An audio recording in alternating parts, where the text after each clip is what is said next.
我跟我们国家反恐办的一个领导说的，我认为我们新疆最危险的是什么？我最危险的是，有朝一日中国一旦和美国发生大规模的对抗，美国可能会武装30到50万维吾尔人，瞬间切断机器运输的管道，把他吓了一跳。然后会结束完了以后，把我单独留下，我们俩一直谈到凌晨4点。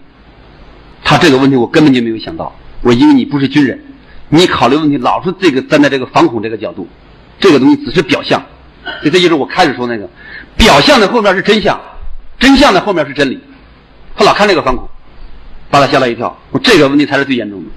而恰恰目前维吾尔人，我说只要是美国人给武器，这个地方一定就组织个几十万人，一点问题都没有。这个地方的形势非常的严重，非常的严重。这才是最大的威胁。我在某种意义上讲，我说是这个本拉登，正是因为本拉登对美国的牵制，所以才让我们中国有了8年的发展机遇。就我们某种程度上，我说我们应该感谢本拉登。我要按我的观点，我说08年奥运会上我们应该请本拉登同志过来。